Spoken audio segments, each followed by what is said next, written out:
Assalamualaikum warahmatullahi wabarakatuh. Selamat datang di channel EDH Story. Cerita kali ini terinspirasi dari kisah nyata. Namun, untuk menjaga privasi semua pihak, nama tempat dan karakter telah kami ubah. Jika terdapat kesamaan dengan kejadian atau tokoh tertentu, hal tersebut hanyalah kebetulan semata.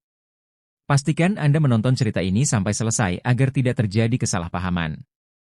Sebelum cerita dimulai, saya mohon keikhlasan Anda untuk memberikan like dan subscribe pada channel ini.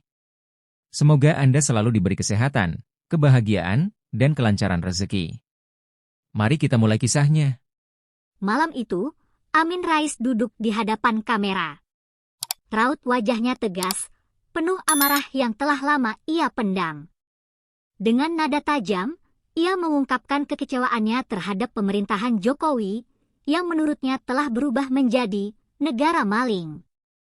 Kata-katanya mengguncang publik, memecah opini menjadi dua, mereka yang mendukung dan mereka yang mengecam.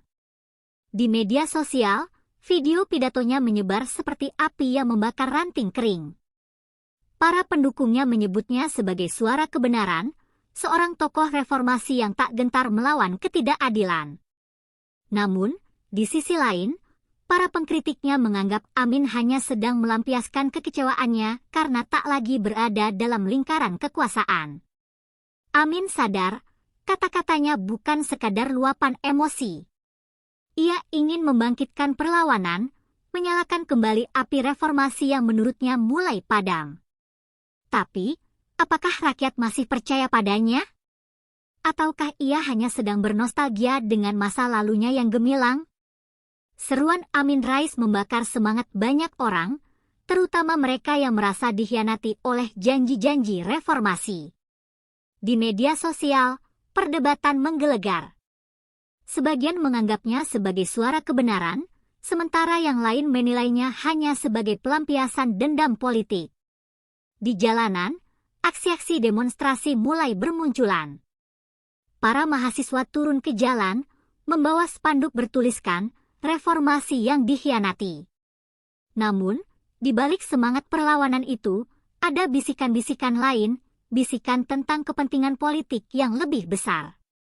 Apakah ini murni perjuangan rakyat, atau ada tangan-tangan lama yang ingin kembali berkuasa? Di tengah kegaduhan, seorang tokoh senior politik berbisik kepada rekannya, Amin bukan satu-satunya yang kecewa. Tapi apakah ini saatnya kita bertindak?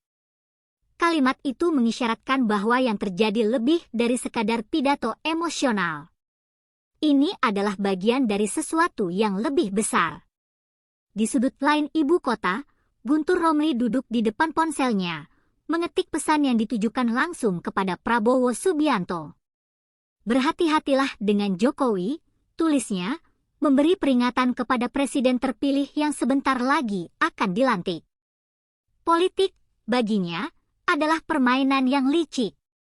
Ia mengingat bagaimana Jokowi bermain catur dalam politik, satu persatu lawan ditundukkan bukan dengan kekerasan, tapi dengan strategi yang halus dan tak terduga. PDIP dulu mengira Jokowi adalah kepanjangan tangan mereka, tapi kini mereka harus menerima kenyataan bahwa ia telah menjadi sosok yang tak bisa dikendalikan. Guntur memandang layar ponselnya, menunggu balasan yang tak kunjung datang. Ia tahu Prabowo bukan orang yang mudah dipengaruhi. Tapi jika ia mengabaikan peringatan ini, mungkin ia akan menjadi korban berikutnya dalam permainan politik Jokowi. Guntur Romli mengamati bagaimana Jokowi meniti karir politiknya dengan langkah-langkah yang sulit ditebak. Dari seorang wali kota sederhana, hingga menjadi presiden yang bahkan kini berseberangan dengan partai yang dulu mengusungnya. Bagi Guntur, sejarah telah menunjukkan bahwa Jokowi tidak pernah rela kehilangan kendali. Keputusannya untuk merangkul lawan-lawan politiknya, termasuk Prabowo, bukan sekadar rekonsiliasi. Itu adalah langkah untuk meredam ancaman sebelum mereka tumbuh menjadi kekuatan yang sulit dikendalikan. Dengan cara ini, Jokowi memastikan bahwa ia tetap menjadi pusat kekuasaan, bahkan setelah masa jabatannya berakhir. Namun, politik adalah arena yang penuh kejutan. Guntur tahu bahwa setiap langkah Jokowi membawa konsekuensi. Ada yang merasa nyaman berada dalam sistemnya, tapi ada pula yang mulai merasa terperangkap. Dan bagi mereka yang merasa terkekang, pertanyaan besarnya adalah, kapan mereka akan melawan? Prabowo Subianto pernah 2 kali merasakan kekalahan di tangan Jokowi. Kini, ia justru masuk ke lingkaran kekuasaan yang dulu menolaknya. Tapi apakah ini berarti ia benar-benar aman? Guntur Romli tidak yakin. Ia melihat kemungkinan skenario lain yang bisa terjadi, Prabowo akan mengalami nasib yang sama seperti PDIP. Di balik senyum dan jabat tangan di depan kamera, ada ketegangan yang tak terlihat. Prabowo mungkin mendapat posisi strategis, tapi kekuasaan sejati tetap berada di tangan Jokowi. Jika ia tak waspada, ia bisa saja hanya menjadi alat sementara sebelum akhirnya disingkirkan.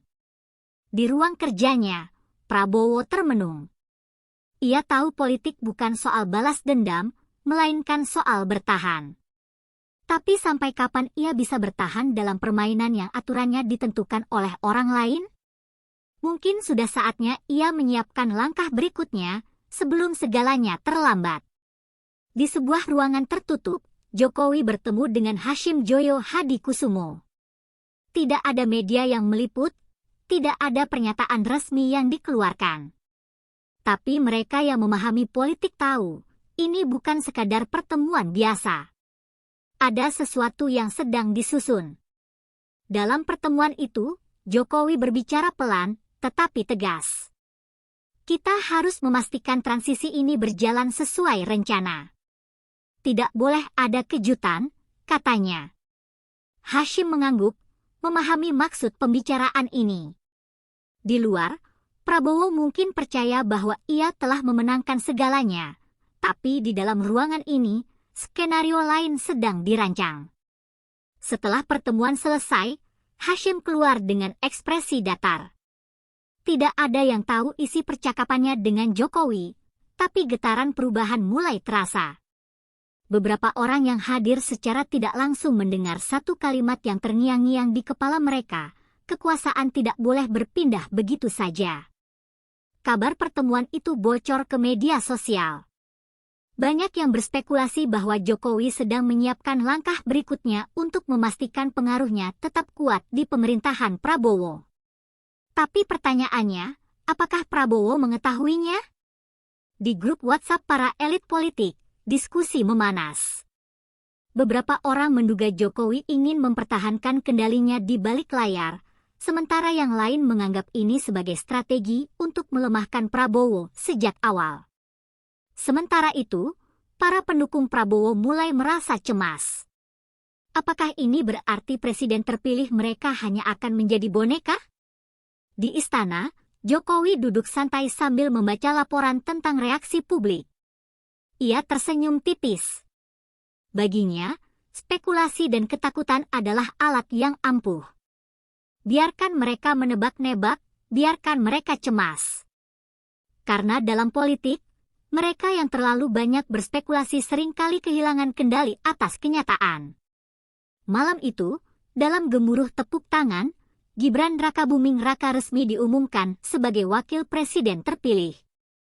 Di luar, suasana berbeda, keterkejutan, kemarahan, dan kekecewaan. Media sosial dipenuhi komentar pedas, menyebut ini sebagai awal dari politik dinasti. Di tengah sorotan kamera, Gibran tetap tenang. Wajahnya nyaris tanpa ekspresi saat ia berdiri di samping Prabowo. Bagi sebagian orang, ini adalah kemenangan besar bagi Jokowi, mampu menempatkan putranya di posisi tertinggi kedua di negeri ini. Namun bagi yang lain, ini adalah pengkhianatan terhadap prinsip demokrasi. Di salah satu pojok ruangan, seorang politisi senior berbisik kepada rekannya, Jokowi bermain sangat cerdas.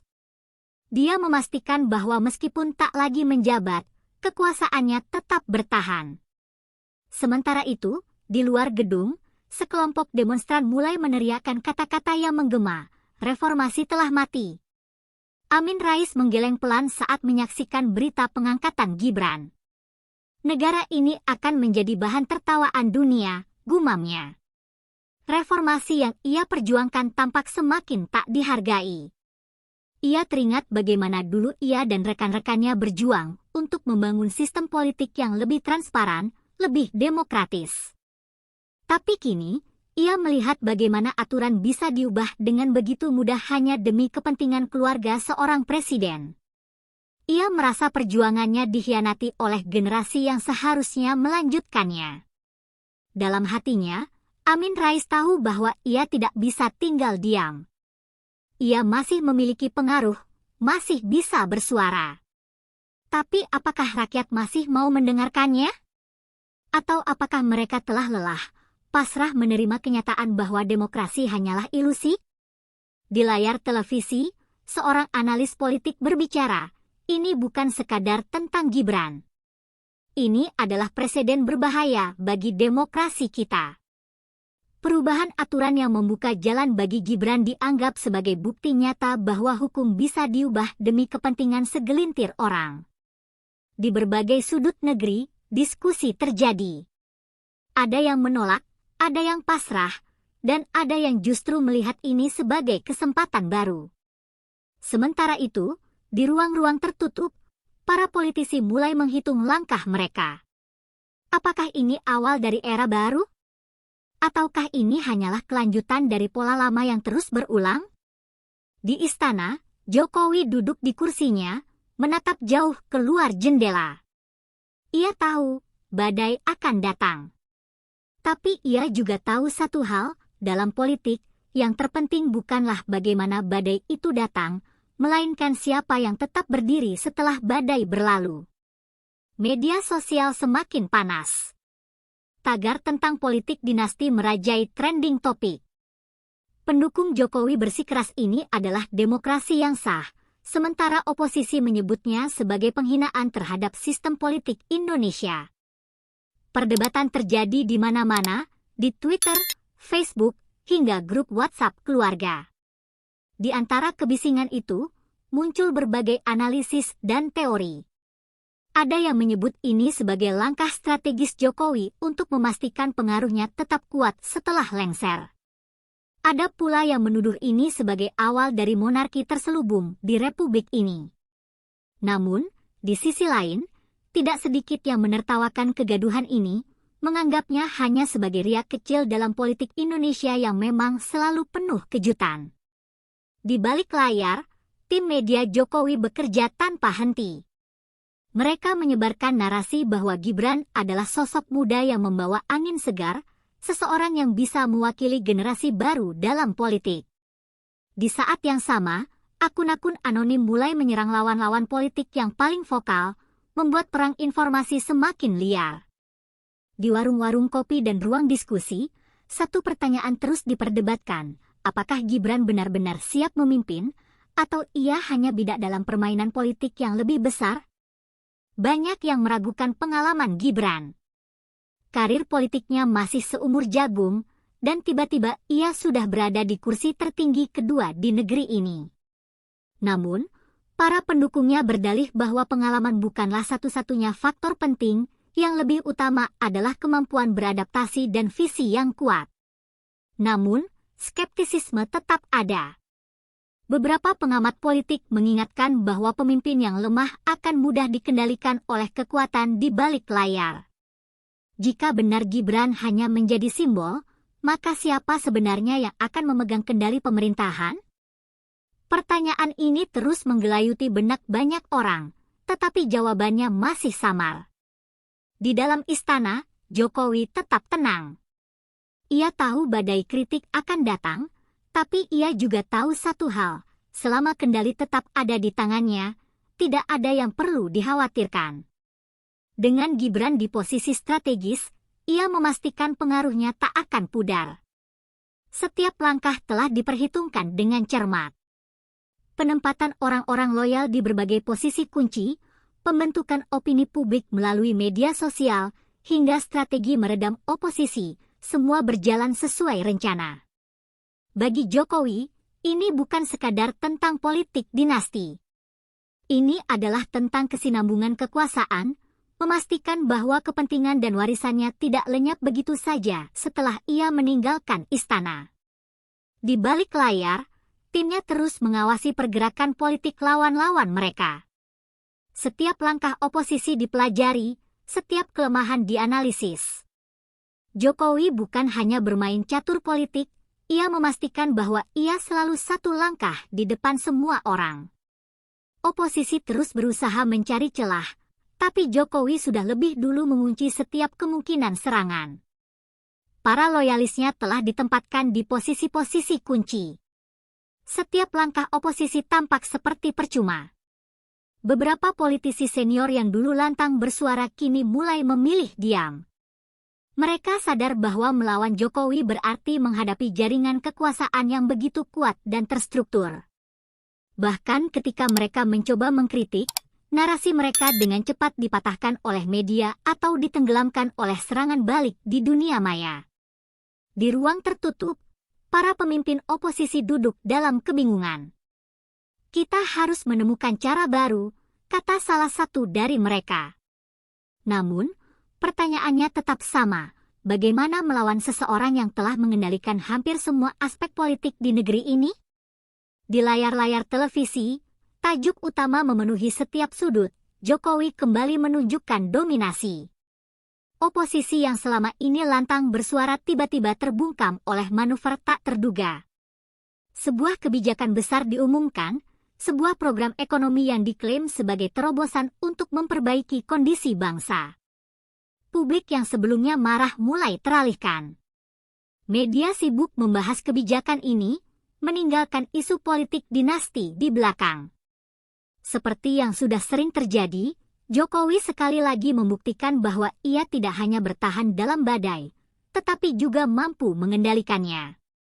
Di istana, Jokowi duduk santai, membaca berita di layar ponselnya. Ia tersenyum tipis. Politik bukan tentang siapa yang paling keras bersuara, tapi siapa yang paling lama bertahan. Dan sejauh ini, ia masih memegang kendali penuh. Amin Rais yang tadinya begitu keras mengkritik Jokowi kini semakin kehilangan momentum. Kata-katanya tak lagi sekeras dulu. Ia masih muncul di berbagai wawancara dan forum diskusi, tetapi nada suaranya kini lebih lirih.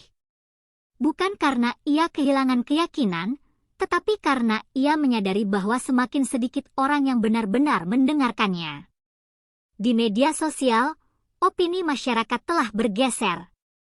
Mereka yang dulu mendukungnya kini lebih sibuk membicarakan manuver politik terbaru ketimbang merespons kritik lamanya. Amin mulai bertanya-tanya, apakah ia sudah terlambat? Reformasi yang dulu ia perjuangkan kini terasa seperti kenangan lama yang semakin pudar dalam ingatan publik. Sementara itu, di lingkaran kecil oposisi, beberapa tokoh mulai meninggalkannya. Mereka merasa perlu mencari strategi baru, sosok baru, alih-alih terus berpegang pada narasi lama yang semakin sulit mengguncang kekuasaan Jokowi. Amin Rais, sang ikon reformasi, kini hanya seperti bayangan masa lalu yang perlahan memudar. Meski masih terlihat santai di depan publik, Gibran mulai menunjukkan taringnya di belakang layar. Ia tak hanya diam. Ia belajar dan mulai memahami ritme permainan politik yang diwariskan kepadanya. Di balik senyumnya yang tenang, Gibran mulai mengatur langkah. Ia bertemu dengan berbagai tokoh politik, berdiskusi dengan para penasihat strategi, dan memperhatikan bagaimana kekuasaan benar-benar bekerja. Jokowi mungkin telah menyiapkan jalan untuknya, tetapi untuk bertahan di dalamnya, ia harus mulai beradaptasi dengan cara bermainnya sendiri. Beberapa orang di sekelilingnya mulai melihat perubahan ini. Anak itu lebih tajam dari yang kita kira, bisik salah satu pengamat politik dalam sebuah diskusi tertutup. Bagi mereka yang meremahkannya, mungkin ini saatnya berpikir ulang. Gibran bukan hanya penerus, ia adalah pemain baru yang siap mengambil alih panggung politik Indonesia. Di kubu oposisi, strategi terus disusun. Mereka tahu menjatuhkan Jokowi secara terbuka hampir mustahil. Satu-satunya cara adalah melemahkan kekuatannya dari dalam. Tapi bagaimana caranya? Beberapa tokoh oposisi mulai menghubungi pihak-pihak yang selama ini berada di sekitar Jokowi. Mereka mencari celah, mencoba menemukan retakan dalam jaringan kekuasaannya. Namun, setiap upaya selalu terbentur tembok kokoh yang telah dibangun dengan rapi. Orang-orang yang dulu dianggap bisa diajak bekerja sama kini lebih memilih diam atau bahkan berpihak kepada Jokowi. Di tengah keputusasaan, muncul gagasan untuk fokus pada Gibran. Jika Jokowi tak bisa digulingkan, mungkin sang penerusnya bisa dibuat goyah. Tapi mereka lupa satu hal, Gibran mungkin masih baru, tetapi ia tidak sendirian. Jokowi sudah menyiapkan perisai bagi putranya, memastikan bahwa setiap serangan akan dipantulkan kembali kepada lawannya. Langit sore Jakarta memerah. Jokowi berdiri di ruangannya, menatap keluar jendela istana yang sebentar lagi bukan lagi tempatnya. Tapi ia tahu satu hal, ia tidak benar-benar pergi. Ia hanya bermain di level yang lebih tinggi. Kekuasaan tidak selalu tentang jabatan. Ia telah memastikan bahwa orang-orangnya tetap berada di dalam sistem. Dengan Gibran sebagai wakil presiden dan para loyalisnya tersebar di posisi kunci, ia tetap memiliki kendali. Ia tidak perlu berada di depan layar untuk tetap menjadi tokoh paling berpengaruh di negeri ini. Di ruangan lain, salah satu penasihatnya tersenyum. Banyak yang mengira ini akhir dari era Jokowi, katanya pelan. Padahal, ini baru babak baru. Jokowi tidak menjawab, hanya menatap jauh keluar jendela. Permainan masih terus berjalan. Saat pagi menjelang, kenyataan mulai terlihat jelas. Lawan-lawan Jokowi baru menyadari bahwa mereka telah terperangkap dalam permainan yang sudah ia siapkan jauh sebelumnya. Bukan pertanyaan apakah Jokowi masih berkuasa, melainkan seberapa besar lagi pengaruhnya akan bertambah. Satu persatu, manuver oposisi mulai kehilangan daya. Setiap langkah yang mereka ambil seperti sudah diantisipasi. Alih-alih melemahkan Jokowi, mereka justru semakin terpinggirkan. Beberapa dari mereka bahkan mulai berkompromi, menerima kenyataan bahwa perlawanan mereka tak lagi sekuat dulu. Di layar-layar televisi, analis politik berbicara, Indonesia telah memasuki era baru. Bukan tentang siapa yang memegang jabatan tertinggi, tetapi siapa yang benar-benar mengendalikan arah politik bangsa. Di balik layar, Jokowi hanya tersenyum tipis. Permainan telah dimenangkannya, bahkan sebelum lawan-lawannya sadar bahwa mereka sudah kalah.